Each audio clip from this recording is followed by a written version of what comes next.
রাধে রাধে বন্ধুরা। প্রদীপ সবসময় নিজে জ্বলে এবং লোককে আলো প্রদান করে, তাই না বন্ধুরা? রাধে রাধে বন্ধুরা। আজকে ব্লগটা আমি এখান থেকেই শুরু করছি। কেমন? ভালো লাগলে লাইক, কমেন্ট, শেয়ার এবং নতুন বন্ধুরা আমার চ্যানেলটাকে সাবস্ক্রাইব করে আমার পাশে থাকার অনুরোধ রইল। কেমন? তাহলে আজকে কি করছি না করছি সবটাই আপনাদের সঙ্গে শেয়ার করব। তাহলে দেখতে থাকুন, আশা করছি ভালো লাগবে। এখানে আমি বাসি সমস্ত কাজ করে স্নান করে এসে পুজো দিয়ে নিয়েছি। আর এদিকে ছেলে গেছে ওর দাদুর সঙ্গে সবজি বাজার করতে। বাবা এসেছিল সকালবেলা, এসে ছেলেকে নিয়ে গেছে সবজি বাজার করতে। তো দেখি ছেলে কি নিয়ে আসে বাজার করে দাদুর সঙ্গে। তো এখানে আমি ভাগবতটাও রেখেছি, পুজো দেওয়া হয়ে গেছে।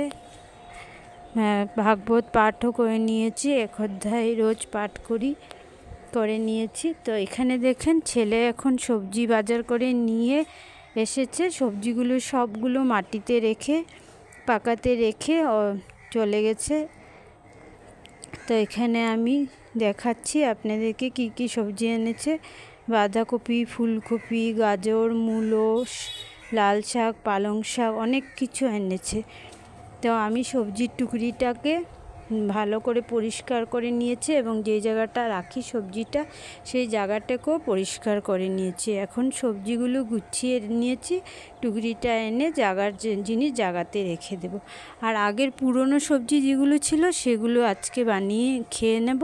তার জন্য এখানে কেটে নিয়েছি স্কোয়াশ, আলু, পাঁপড় দিয়ে করব। আর কচু ছিল, গাঁটি কচু তরকারি করে নেব। আগের সবজিগুলো খেয়ে নিই, কারণ এগুলো রেখে নতুন সবজি যদি খাই তাহলে পুরনো সবজিগুলো নষ্ট হয়ে যাবে। তো গাঁটি কচুটাকে একটু লুত ভাব বেরো, তার জন্য প্রথমে আমি কচুটাকে অল্প সিদ্ধ করে নিয়েছি।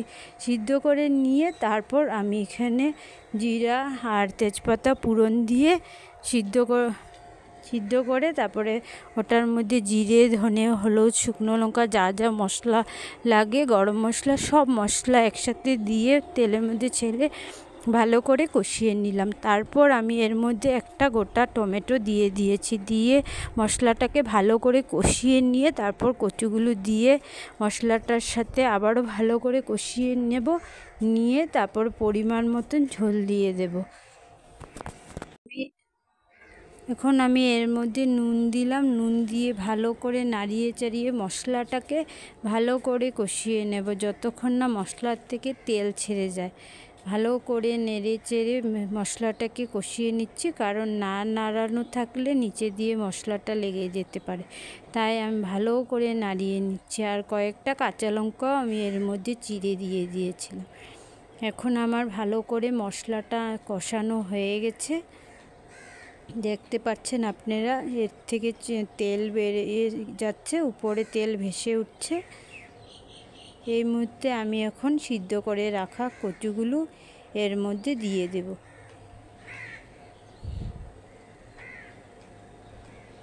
এখন আমি কচুগুলো দিয়ে দিচ্ছি, দিয়ে আবারও ভালো করে কষাবো। মশলার সাথে ভালো করে কষিয়ে নেব যাতে কচুগুলোর ভিতরে তেল, মশলা, নুন সব কিছু ঢুকে। এখন আমার ভালো করে মশলার সাথে কচুগুলো কষানো হয়ে গেছে। এখন এর মধ্যে আমি পরিমাণ মতো ঝোল দিয়ে দেব।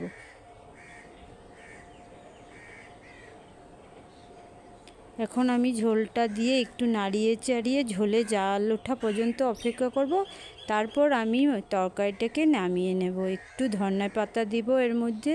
নামানোর আগে একটু ধনে পাতা কুচি উপর থেকে ছড়িয়ে দিয়ে নামিয়ে নেব।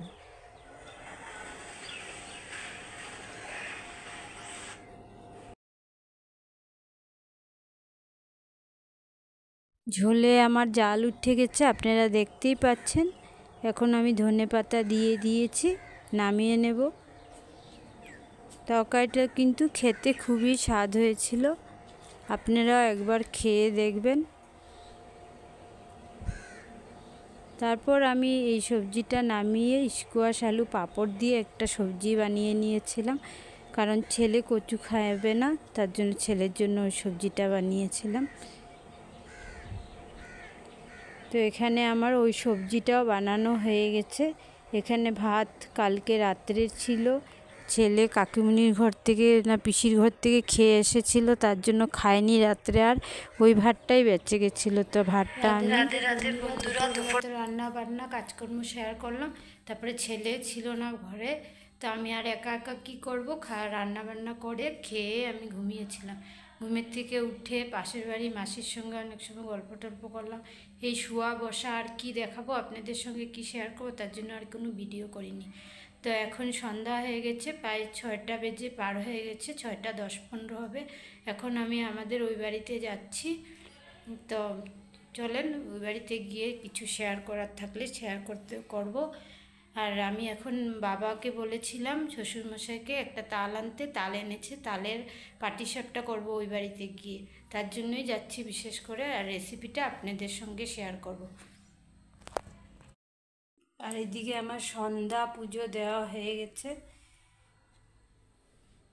সন্ধ্যা পুজো দিয়ে আমি রেডি হয়ে গেছি। এদিকে পুরো ঘর দুয়ার পরিষ্কার করে নিয়েছি, ঘুমের থেকে উঠে পুরো ঘর দুয়ার পরিষ্কার করে নিলাম, নিয়ে এখন আমি যাচ্ছি ওই বাড়িতে।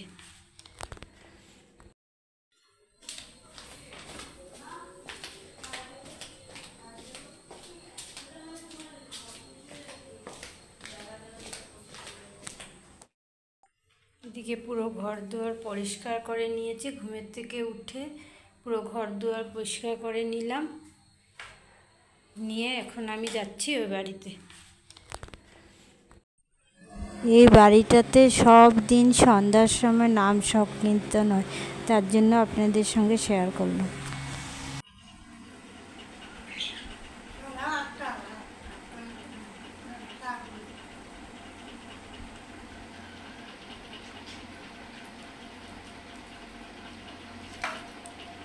মানে কত পাওয়াটা সব আর যে পেটিকুট দেখা যেতেছে, পেটিকুট দেখা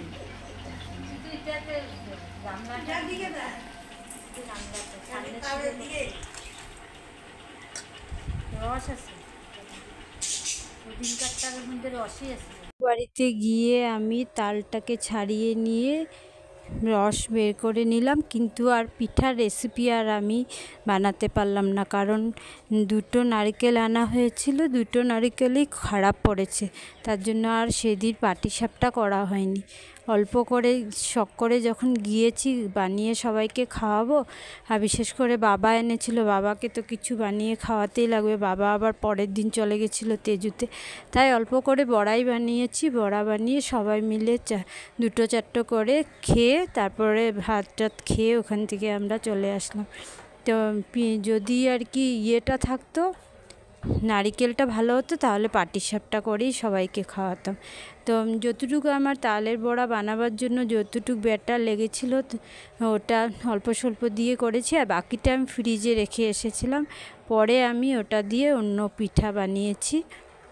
আর এখানে দেখেন আপনাদের সঙ্গে কথা বলতে বলতে আমি তালটাকে ছাড়িয়ে নিচ্ছি, অনেকগুলোই বেরিয়েছিল রস, তালের রস অনেকগুলোই বেরিয়েছিল।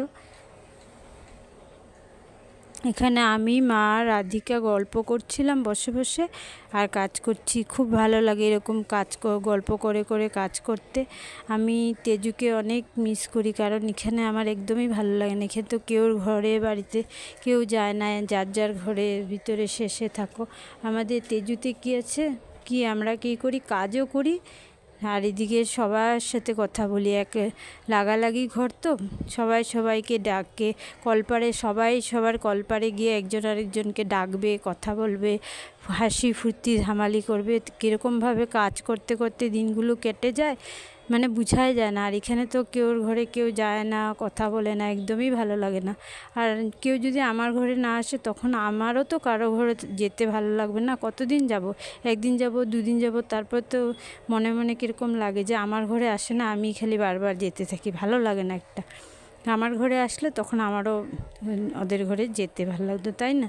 তার জন্য আমিও যাই না। আর রোজ রোজ এই ঘরের মধ্যে একলা বসে বসে এত মনটা খারাপ লাগে, ভালোই লাগে না একদম। আমি আজকে আমার বরকে বলছিলাম, আমার তো তিনসুকিয়াতে একদমই ভালো লাগছে না, আমার তেজুতেই ঠিক আছে। তেজুতে আমার এখানে আমি তালের বড়াগুলো বানিয়ে নিচ্ছি, বানিয়ে সবাইকে 2-4টো করে দিলাম, খেতে খেলো, আমি নিজেও খেলাম। বন্ধুরা, এই যে আমাদের বাবা গণেশরে প্রসাদ দিচ্ছি, মোদক তো বানিয়ে দিতে পারিনি, তার জন্য তালের বড়া দিচ্ছি, খাও, সেবা করো। ও জবা বছর দিছিল না, দিতে গেল না, ওই যে পাপার মেসেজ দিল কি জানি কালি।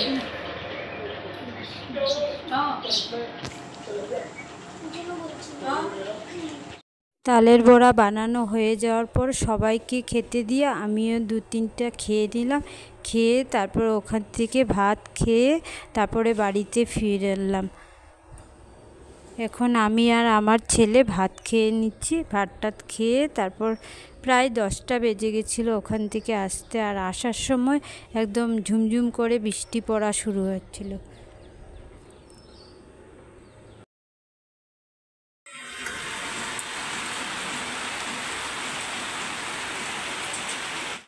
আজকের ব্লগটা এখানেই শেষ করছি, কেমন? তো আবার একটা নতুন ভিডিওর সঙ্গে আপনাদের সঙ্গে আবারও দেখা হবে। বাই।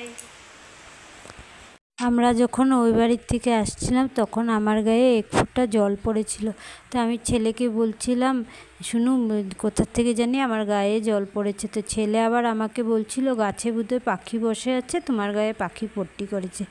তারপরে 2-3 মিনিট পরে দেখি ঝুমঝুম করে বৃষ্টি আসলো, মা ছেলে দুজন জোরে জোরে হেঁটে বাড়িতে আসলাম। বাড়ি আসার পরে লাইটও চলে গেল, তারপর কী করবো, ব্যালকনিতে বসে বসে রাত্র কাটালাম। তারপর আমরা অনেক সময় বসেছিলাম, লাইট আসার পরে আমরা ঘরে আসলাম।